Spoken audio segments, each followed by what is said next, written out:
The Quran does not say, and the man can beat his wife, just like that.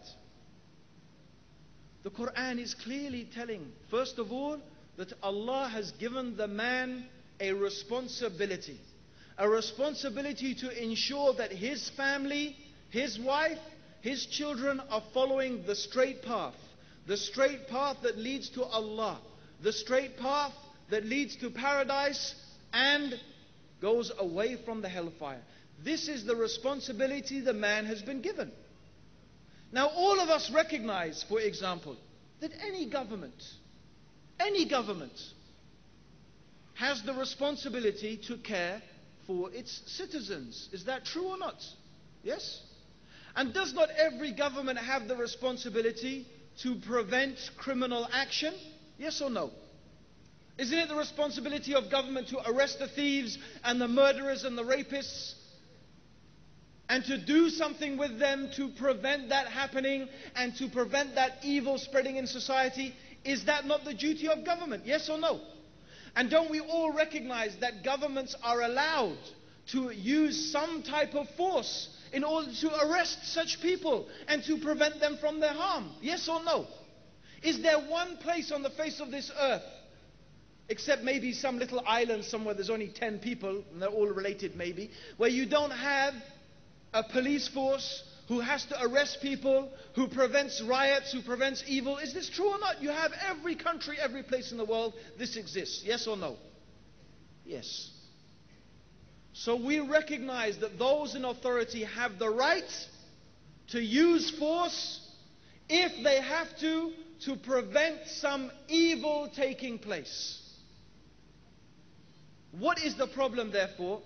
That Islam has given the head of the household some allowance to use a type of force in order to prevent his family from falling into evil.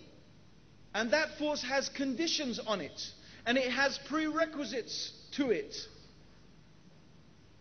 The first thing the Quran mentions, if you perceive some evil, or if you see some evil, this means some evil, some Islamic evil, something that is haram, something that is disobedience to Allah subhanahu wa ta'ala. And Allah also mentions in these same ayat that the believing women, they are obedient to their husbands and they guard in their husband's absence their chastity.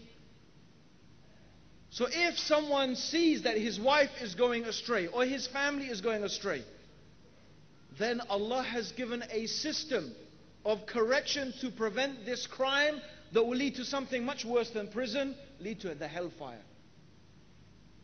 First, Allah said to the man to admonish the wife. First you tell her, like you would tell anyone, giving them dawah, with maw'idah, with a nice exhortation. وَجَدِلْهُمْ بِالَّتِي هِيَ أَحْسَنُ, and explain to them in the nicest way. بِالْحِكْمَةِ, with wisdom. Oh my wife, don't you see that Allah said this? And don't you see that the Prophet ﷺ said that? And aren't you afraid of Allah's punishment? And don't you want Allah's reward? And this is the wisdom and the benefit and the reasons behind this, that you should do this and this and this.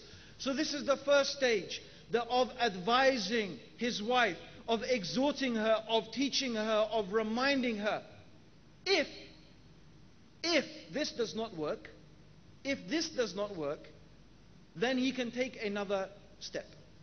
And another step is that he turns his back on her in the bedroom.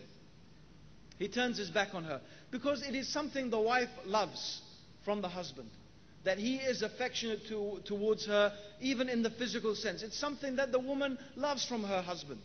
Actually, if the husband is already like a cold fish to his wife, and only, hardly ever hugs her or kisses her, and, they don't even hardly look at each other except, once a month or something like that, then I don't suppose that him turning his back on her is going to have much effect, But this is not how the relationship between the husband and the wife should be in Islam.